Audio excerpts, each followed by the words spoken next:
Բարև, մենք շարունակենք մեր մեդիագրագիտական ուսումնասիրությունները և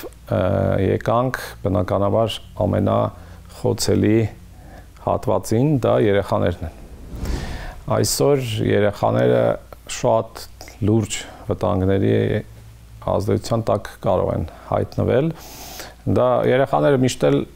վտանգված են, մեկը ծառի վրա բարձրանում կարող անկնի, մեկը եսին փողոցում ֆուտբոլ է խաղում եւ այլն, դա ոնց որ ասած դարերով եղել է ու այստեղ գոնե ծնողները մոտավորապես պատկերացնում էին, թե ինչ վտանգների կարող է այսպես հանդիպել երեխան իր կյանքում, որովհետեւ այդ նույն վտանգներին, մոտավորապես նույն վտանգներին ծնողները մի 20-30 տարի առաջ իրենք էին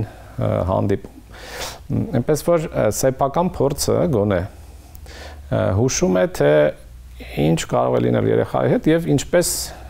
վարվել, ինչ խորհուրդներ տալ երեխային, ինչպես դաստիարակել եւ այլն։ Բայց հիմա մենք ապրում ենք մի ժամանակաշրջանում, երբ որ մեծահասակները նույնքան քիչ բան գիտեն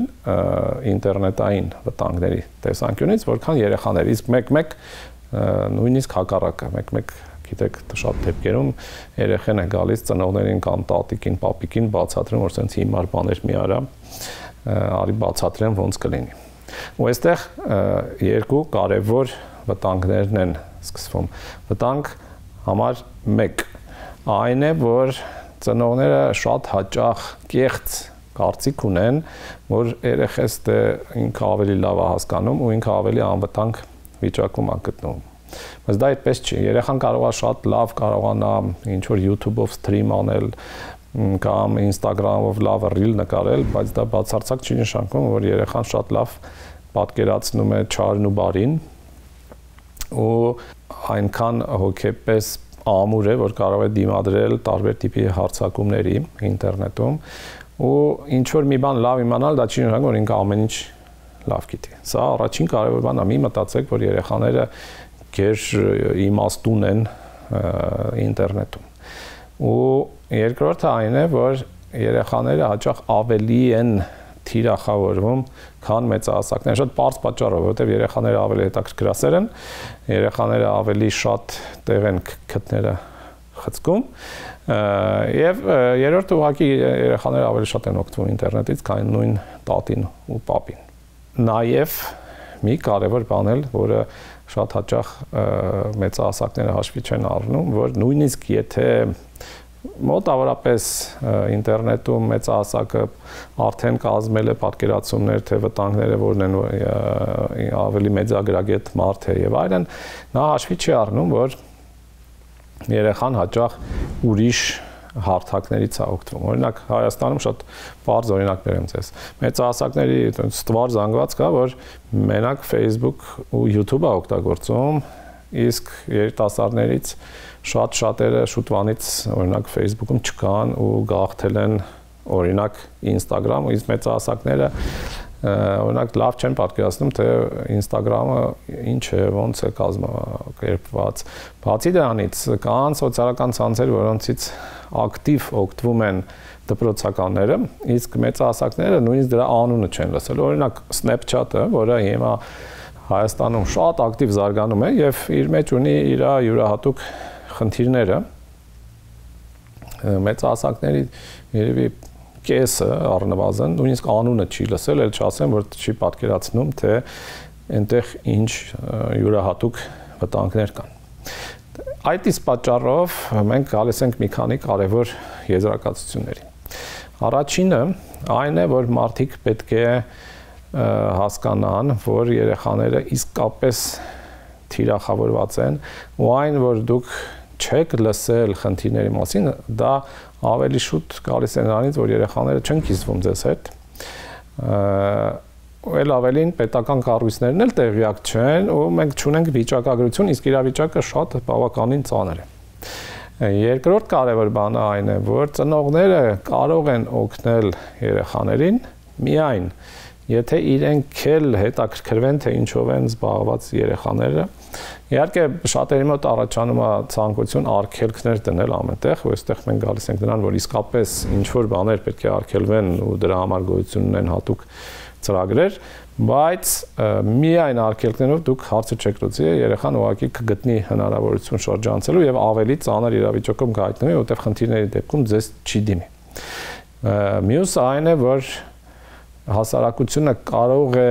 օգնել երեխաներին իրենց խնդիրները լուծելու ինտերնետում, եթե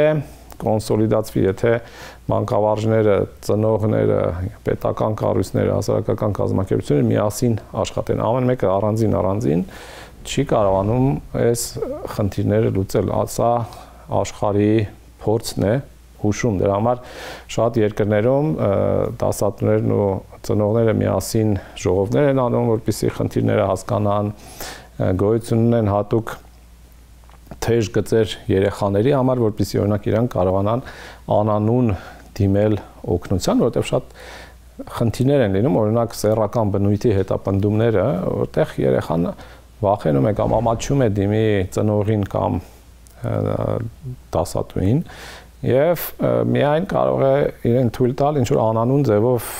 օգնություն խնդրել ու շատ դեպքերում այդ օգնությունը հերիք է, որպեսզի երեխան հոգեբանական այդ ծանր վիճակից դուրս գա ու ազատվի հարցակվողից, այնպես որ սա նշանակում է, որ մենք պետք է շատ կոմպլեքս մոտենանք, բայց գոնե մտածենք այն մինիմալ քայլերի մասին, որոնց կարող ենք հետևել, որպեսզի երեխաներին պաշտպանենք հնարավոր վտանգներից։ Գնանք առաջ։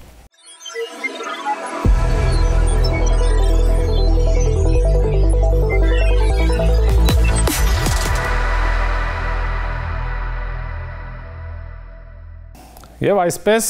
շարունակելով թեման, թե ինչպես մենք կարող ենք երեխաներին պաշտպանել իրենց դեմ տարբեր ոտնձգություններից սոցիալական ցանցերում, մենք պետք է ոնց մի քանի կարևոր հիմնական քայլերին հետևենք։ Առաջինը, որը շատերին դուր չի գա, այն է, որ օրինակ ԱՄՆ-ում մինչև 13 տարեկան երեխաները իրանք չունեն օգտվել սոցցանցերից ու դա գրանցվելուց օրինակ Facebook, Instagram-ում դուք կարող եք տեսնել, որովհետև տարիքը եթե գրեք 12 տարեկան, ձեզ չի թողի մտնեք։ Ու դա շատ ճիշտ է, կարծում եմ, որովհետև սոցիալական ցանցը պետք է երբ որ շփման պակաս կա ու մարդիկ հնարավորություն չունեն աշխատում են եւ այլն, բայց երեխեքի մոտ ինձ թվում է տենց պրոբլեմ չկա։ Իրականում երեխաները պետք է գնան դուրսը խաղան, քան թե նստեն սոցիալական ցանցերում, իսկ մենք հայատներում արդեն երեխա չենք տեսնում։ Մյուս կարևոր բանը այն է, որ տարիքային հոգեբանության խնդիրներ կան ու մենք պետք է հասկանանք, որ մինչև սեռական հասունացումը երեխաները շատ դժվարությամբ են կարողանում տարբերել չարը բարից, կեղծիքը չեն կարողանում զգալ, իրանք դեռ շատ անմիջական են եւ մեր միջոցով են ավելի շատ աշխարհը ընկալում, մեր խորհուրդներով, մեր աչքերով են նայում եւ ինքնուրույն չեն։ Եվ իրանք գցելով սոցիալական ցանց մենք լուրջ վտանգում ենք, որովհետեւ այնտեղ գիտեք շատ տենց գիշատիչներ կան, որոնք ման են գալիս երեխաներին։ Մյուս կարևոր բանը այն է, որ սոցիալական ցանցերը կախվածություն են առաջացնում բոլորի մոտ։ Մարդիկ ասում են, չէ, ես հանգիստ կարողանում եմ զսպել ինձ, բայց դա այդպես չի։ Իսկ երեխաները չունեն այդ զսպող մեխանիզմներ, իրանք ուղղակի դեռ փոքր են։ Դրա համար պետք է ինչ-որ ժամանակային սահմանափակումներ դնել։ Դա հեշտ արվում է բոլոր հեռախոսների մեջ, iPhone-ների, Android-ների մեջ կա ծնողական վերահսկողության ներդրված անվճար ծրագիր, ձեզ պետք է ուղղակի մի հատ YouTube-ով մի երկու հատ տեսանյութ թե ոնց դա միացնել, հավաստիացնում ձեզ 15 րոպե կտևի այդ ամեն ինչը սովորելը եւ դուք կարողանաք այնպես անել, որ գոնե օրինակ այնպես անել, որ Google-ի որոնումը երեխայի մոտ մեծ 18+ բաներ ցույց չտա, որպեսզի օրինակ դուք ժամանակային սահմանափակում դնեք, որ օրվա մեջ 40 ժամ երեխան չմտնի հեռախոսի մեջ,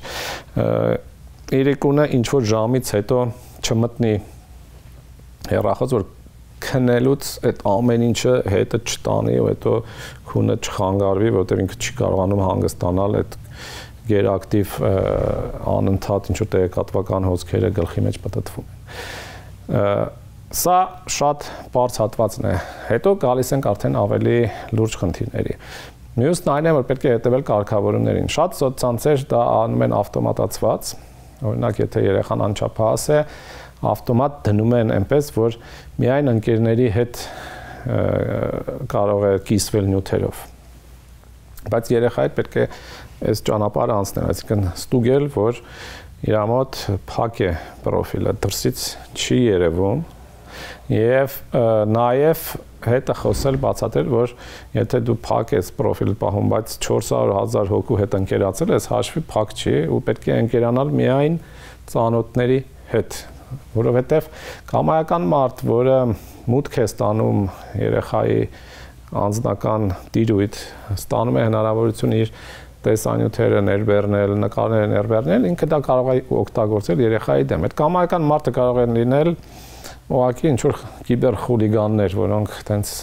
զվարճանում են, ինչ-որ Photoshop-ով բաներ են սարքում եւ այլն, բայց նաեւ կան հանցագործներ։ Մի մասը դրանցից նրանք են, ով գումար են ուզում հետո չհրապարակելու դիմաց, օրինակ սարքում են պոռնոգրաֆիկ նյութեր, օգտվելով Photoshop-ից, արհեստական բանականությունն հիմա մեծ հնարավորություններ տալիս ու շանտաժի են ենթարկում։ Եթե մեծահասակը կարող է դրան դիմադրել, երեխաները ընկնում են շատ խորը դեպրեսիվ վիճակում, հատկապես եթե մի քիչ մելանխոլիկ երեխա է, եւ չեն կարողանում մեջից դուրս գալ։ Այստեղ կարեւոր է, որ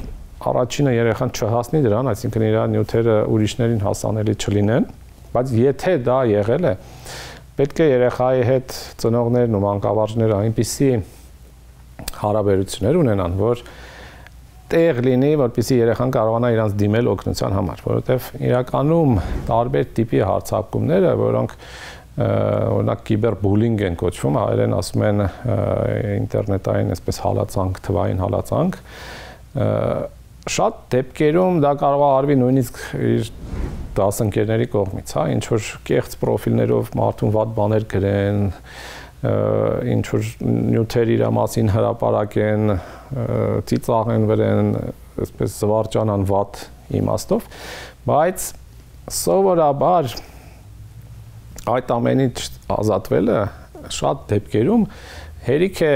մարդ կարողանա կիսվի, ուրիշներին ցույց տա խնդիրը, ուրիշները իրեն ցույց տան, որ սա իրականում հորինած խնդիր է, այսինքն խնդիրը ավելի շատ մեր ներսում է, որ սա մեծ խնդիր չի, բոլորին ուղղակի կարելի է զգուշացնել ու թեման փակել, բայց երբ որ չկա մեկը, ում հետ դու կարող ես կիսվել, այդ իրավիճակը գնալով խորանում է եւ սա կարող է բերել անդառնալի նույնիսկ հետևանքների ու այդպես էլ շատ հաճախ չէ, բայց լինում է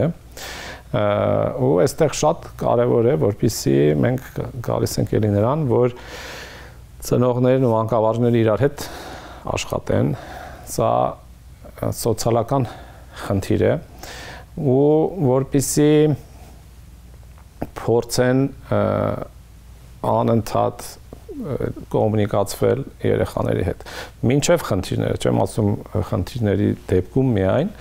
որովհետև շատ կարևոր է, որպեսզի առաջինը երեխաները իմանան, որ մեծահասակները թշնամի չեն, որոնք ամեն ինչ մենակ արգելում են, փակում են եւ թույլ չեն տալիս, որ կարող են լինել նաեւ հնարավորություններ իրենց հետ խոսելու, կիսվելու, ցույց տալու, օրինակ հետաքրքիր նորություններ եւ այլն։ Այդ դեպքում ստեղծվում է այնպիսի մտերմիկ միջավայր, որ եթե առաջանում է խնդիր, երեխան արդեն կդիմի օգնության եւ այդ խնդիրների 99%-ը շատ արագ կլուծվեն։ Հակառակ դեպքում իրանք գնալով ավելի խորանալու են ու այս այն դեպքն է, որ մտածել, որ ոստիկանությունը կկարողանա օգնի եւ այլն, այդ դեպքը չի, որովհետեւ հաճախ ոստիկանությունը ուղղակի գործիքակազմել չունի, ժամանակները բավականին